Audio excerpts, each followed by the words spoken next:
सबसे पहले आपको बताएं, एशियाई तरक्याती बैंक की पाकिस्तान की मईशत पर रिपोर्ट जारी कर दी गई है। रिपोर्ट में कहा गया है कि रवा माली साल में इलेक्शन के इनेकाद से पाकिस्तान की मईशत संभल सकती है। इलेक्शन से ही पाकिस्तान की मईशत को एतमाद में मिलेगा। रिपोर्ट में कहा गया है कि पाकिस्तानियों को माली साल 2024 के दौरान महंगाई का सामना करना पड़ेगा। रिपोर्ट के मुताबिक महंगी तवानाई और रुपए की बेकदरी से महंगाई की शरह 25% तक बढ़ने का खदशा है, जो गुज़श्ता माली साल में 23% रही थी। रिपोर्ट के मुताबिक रवा माली साल पाकिस्तान की मईशत की शरह नमू 1.9% रहने की तवक्को है, जो गुज़श्ता माली साल में -0.3% रही थी। Governor state bank Jamil Ahmed Karachi में डिजिटल बैंकिंग की तकरीब से खिताब कर रहे हैं। आपको बराह रास्त लिए चलते हैं। Providing credit access to unserved and underserved segment of the society.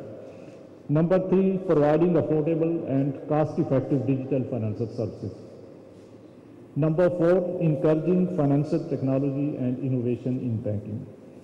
Number 5, fostering a new set of customer experiences. And lastly, further developing the digital ecosystem. Financial inclusion, as we all know, is a central goal of our digital banking initiative. We all know that there are segments of our population with limited access to formal banking services. Digital banks offer an opportunity to bring these population segments into the sphere of formal financial services by utilizing user-friendly interfaces and simplified processes. Digital banks are also expected to set new standards of customer service and experience, offering seamless, convenient, and personalized interactions that cater to the evolving needs of the banking customers. I am confident that 5 successful applicants today will reorient how financial services are accessed and delivered through their ability to enhance financial inclusion, reduce costs, and promote innovation. Moreover, I hope that the emergence of digital banks has the potential to create more jobs in the economy in areas such as technology. Governor state bank Jamil Ahmed banking से मुतल्लिक तकरीब हो रही है, उससे खिताब कर रहे हैं। अभी आगे बढ़ते हैं। आपको बताएं, कराची में कहीं कहीं बारिश हुई और ज़्यादातर इलाके अब तक खुश हैं। शाम में भी शहर के मशरकी और जनूबी हिस्से में बारिश के अच्छे इम्कानात मौजूद हैं। तफसीलात जानते हैं उनीबा ज़मीशा से। मुतदिल शिद्दत की मानसून हवाएं सिंध में दाखिल हो रही हैं और उन्हीं हवाओं के ज़ेर असर कराची के मुख्तलिफ इलाकों में वक्फे से बारिश का सिलसिला जारी है। कहीं हल्की बारिश हुई है, कहीं मुतदिल बारिश हुई है और कुछ इलाके ऐसे भी हैं जहां अब तक बादल बरस नहीं सके। गो कि कराची में सुबह से ही मौसम बहुत ज़्यादा हफ्ज़दा था और मरतूब भी था, लेकिन अब मौसम में थोड़ी सी बेहतरी आई है। बादल इस वक्त शहर पे मौजूद हैं। शाम में या रात में शहर के जो शुमाल और शुमाल मगरिबी हिस्से हैं वहाँ पर गरज चमक के बादल बन सकते हैं और कराची के जो मशरकी इलाके हैं और जनूबी इलाके हैं वहाँ पर बारिश के इम्कानात मौजूद रहेंगे। अगर गरज चमक के बादल मजबूत हुए तो कराची के मुख्तलिफ इलाकों में बारिश हो सकती है। अभी भी इम्कान है कि शाम या रात में बादल बरस जाएं, जबकि कल सुबह तक महकमा मौसमियात की जानिब से कराची में बारिश का इम्कान दिया गया है। जी, बहुत शुक्रिया अनीबा तफसीलात से आगाह करने के लिए। कराची के मौसम से मुतालिक आपको अपडेट करते रहेंगे गाहे गाहे।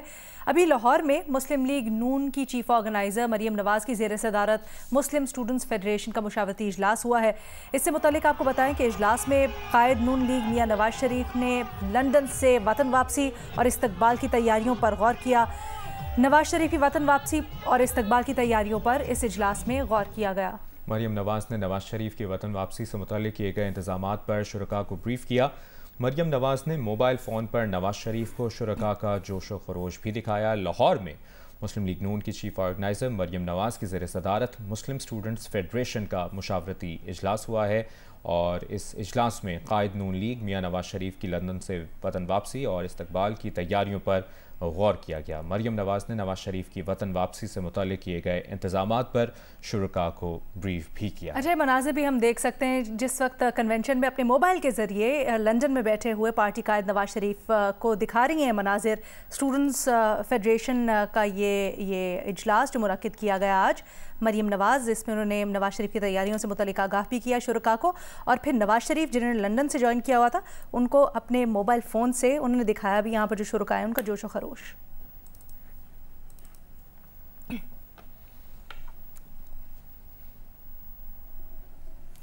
गवर्नर सिंध कामरान टिसोरी ने नॉर्थ नाजिमाबाद कराची में पार्क के इफ्तिताह के तनाज़े पर न्यूज़ कॉन्फ्रेंस की है। कामरान टिसोरी ने कहा, हाफिज नईमुर रहमान मेयर नहीं बन सके तो इसका बदला शहर की तरक्की से ना लें। हाफिज नईमुर रहमान को मुखातिब करते हुए उन्होंने कहा कि मैं नॉर्थ नाजिमाबाद के पार्क का इफ्तिताह ना करूं क्योंकि ये पार्क रऊफ सिद्दीकी की नहीं बल्कि टाउन की मिल्कियत है। मैंने हाफिज नईमुर रहमान को यकीन दहानी कराई थी कि रऊफ सिद्दीकी से पार्क सरेंडर करा दूंगा। ये कहा है गवर्नर सिंध कामरान टिसोरी ने, जिन्होंने नॉर्थ नाजिमाबाद कराची में पार्क के इफ्तिताह के तनाज़े पर प्रेस कॉन्फ्रेंस की है। मैंने ये बात टेलीफोन किया हाफिज नईमुर रहमान साहब को और मैंने कहा कि हाफिज साहब, नामों का कोई इशू नहीं होता, मेरा नाम भी हटा दें। बात यह है कि एक पार्क है जिसका मैं इफ्तिताह करने जा रहा हूँ, तो उन्होंने कहा कि मुझे आप 5 से 10 मिनट दें, मैं आपको मज़ीद तफसील बताता हूँ। इसी असना में हम जब उस गली में पहुँच चुके थे तो हाफिज़ नईमुर रहमान साहब का टेलीफ़ोन आया और उन्होंने मुझे कहा कि आप ये इफ्तिताह ना करें, और जब हमारा टाउन नाज़िम इसके ऊपर काम कर लेगा तो फिर हम आपको बुला के इफ्तिताह करा देंगे। मैंने कहा हाफिज़ नईमुर रहमान साहब, मुझे तख्ती लगाने का कोई शौक़ नहीं है, मैं क्योंकि पहुंच चुका हूं, आए हम सब मिल के इफ्तिताह कर लेते हैं। आप अपने लोगों से कहें कि वो मेरे साथ खड़े हो जाएं और हम मिलकर इफ्तिताह करते हैं। तो उन्होंने मुझे दूसरी बात ये की कि ये पार्क रऊफ सिद्दीकी साहब का नहीं है, ये टाउन का है। तो मैंने उनसे ये कहा कि अगर ये टाउन का है और रऊफ सिद्दीकी साहब के पास गलत है तो मैं आपको ये कमिटमेंट दे रहा हूँ कि मैं रऊफ सिद्दीकी साहब से भी इस पार्क को सिलेंडर करा के आपके हवाले कर दूँ। आपको मुझसे इख्तलाफ हो सकता है, मुझसे कर लें, इस शहर से इख्तलाफ ना रखें। आप मेयर नहीं बने, उस चीज़ का बदला इस शहर से ना लें। जो वायरस है ये अफगानिस्तान के सूबे नंगरहार में पाए जाने वाले वायरस से मुमासलत रखता है। दूसरी जानिब बलूचिस्तान में इस साल पहली दफा माहौलियाती नमूनों में पोलियो वायरस पाया गया है। जिला पशीन के इलाके तुरवा के माहौलियाती नमूनों में पोलियो वायरस की तस्दीक हुई है और ये वायरस भी जेनेटिकली अफगानिस्तान के सूबे कंधार में पाए जाने वाले पोलियो वायरस से मुमासलत रखता है। तो हुक्काम का कहना यह है कि इस वक्त पाकिस्तान और अफगानिस्तान के दरमियान जो नकलो हरकत है जिसकी वजह से ये पोलियो वायरस ट्रैवल कर रहा है अफगानिस्तान से पाकिस्तान में, और खदशात है कि अगर ये मुहिमात के जरिए इस पर काबू ना पाया गया तो मजीद केसेस सामने आ सकते हैं। बहुत शुक्रिया आपका वकार भट्टी।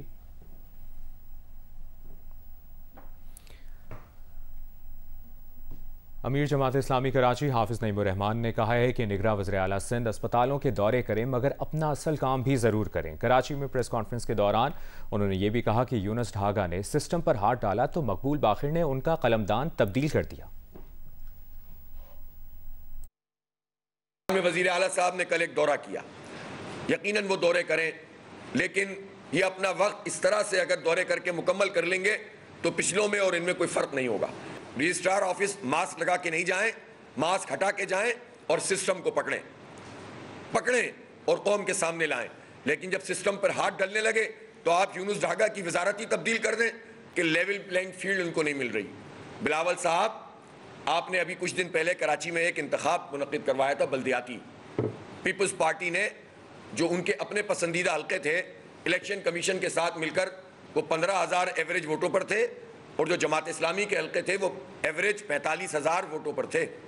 ये लेवल प्लेइंग फील्ड है। फिर जब आपके नंबर फिर भी कम पड़ गए तो आपने इलेक्शन कमीशन के साथ मिलकर कब्जा किया और यूसीओ के नंबर बदल दिए। ये लेवल प्लेइंग फील्ड है।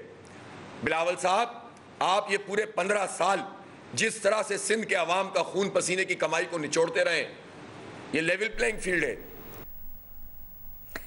बलूचिस्तान में सेहत के शोबे में बेहतरी के लिए दावे तो हर दौर में किए जाते रहे हैं, लेकिन अभी तक इस शोबे में बेहतरी नहीं आ रही। बलूचिस्तान के सरकारी अस्पतालों में आम अफराद को अद्वियात के हुसूल समेत दीगर तिब्बी सहूलतों के लिए शदीद मुश्किलात और परेशानी का सामना करना पड़ता है। कोयटा से रिपोर्ट कर रहे हैं राशिद सईद। जी जाते हैं, किसी से पूछते हैं, कहते हैं उधर जाओ, ऊपर जाओ, फिर नीचे जाओ, इधर नहीं है, उधर है। जिस अस्पताल में जाओ ऐसे धक्के ही देखिए, अभी क्या करें। ये है 12 साला मरीजा जो गुज़श्ता कई हफ्तों से कान के दर्द में मुब्तला है। इस बच्ची का ताल्लुक बलूचिस्तान के इलाके बख्तियाराबाद डोमकी से है। निगरान वज़ीर आला अली मर्दान डोमकी इसी इलाके के नाजिम रह चुके हैं। 250 किलोमीटर से जायद का फासला तय करके ये बच्ची अपने वालिद अला बख्श के साथ इलाज की गर्ज से कोयटा के सिविल अस्पताल पहुंची है। अब कोयटा के सरकारी अस्पतालों का हाल तो देखें। 3 दिन से ये बच्ची एक अस्पताल से दूसरे अस्पताल के चक्कर लगाने पर मजबूर है। ना तो उन्हें मुनासिब इलाज की सहूलत मिली और ना ही दवा। ये सिर्फ बख्तियाराबाद के अला बख्श का रोना नहीं, बल्कि बलूचिस्तान भर के सरकारी अस्पतालों में इलाज के लिए आने वाला हर मरीज अद्वियात और सर्विसेज के फुकदान के बायस ऐसी ही सूरत-ए-हाल से दो चार है। 1 साल से ज़्यादा हमारा अरसा हो गया, हमारे ये दोनों दांतों का मसला है। कल भी आया, कल वो कहता है बस इंशाल्लाह देंगे। कल जब आया 3-4 डॉक्टरों ने तजर्बा किया, वो सारा वो कंप्यूटर काम करते, वो बड़े बड़े काम नहीं करते। कोयटा का संडे मन अस्पताल हो या अंदरूने सूबा के सरकारी अस्पताल, वहाँ गरीब मरीजों के लिए मुफ्त मेयारी इलाज और अद्वियात की दस्तयाबी यकीनन एक ख्वाब है। माजी की हुकूमत ने जो किया वो तो सबके सामने है ही। अब निगरान हुकूमत और बाद में आने वाली मुंतखब हुकूमतें इस ख्वाब को शर्मिंदा ताबीर करने में कामयाब होती हैं या नहीं, ये तो वक्त ही बताएगा।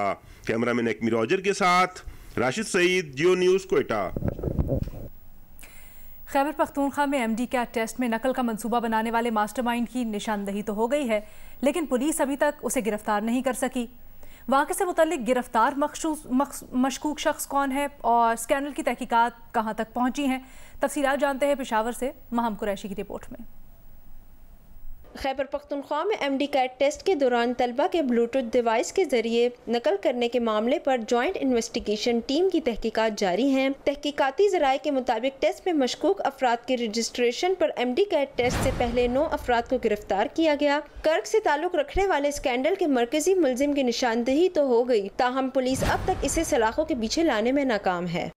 कुछ आइडेंटिफिकेशंस हुई हैं, उसमें हमारे पास कुछ सेल फ़ोन नंबर्स हैं, उनके ऊपर भी हम काम कर रहे हैं। फिर उन सेल फ़ोन नंबर्स को देख रहे हैं कि वो किन लोगों के साथ कनेक्टेड हैं। फिर हमारे पास कुछ लोग हैं, उनके रजिस्टर्स हमारे पास मौजूद हैं, उसमें हमें ये भी पता है कि किस बंदे का एग्ज़ाम किस बंदे ने दिया और पिछले साल किसने दिया।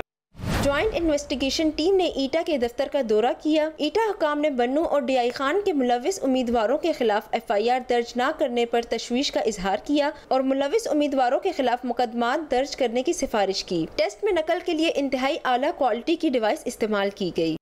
शायद किसी अच्छे पर्पज़ के लिए ये टेक्नोलॉजी इन्वेंट की गई होगी, लेकिन इसका मिसयूज़ हुआ है हाईली, जिसको मैं कहूँ जी कि बहुत बड़े पैमाने पर मिसयूज़ हुआ है, वो इस डिवाइस का हमारे इस टेस्ट के लिए हुआ है। टेस्ट का पर्चा आउट करने में मुलविस एक मुबैना मुलजिम को पुलिस ने पेशावर से हिरासत में लिया है। पुलिस के मुताबिक मुलजिम पहले भी इस किस्म की वारदातों में मुलविस रहा है। कैमरामैन नजर अली के साथ महम कुरैशी, जियो न्यूज़, पेशावर।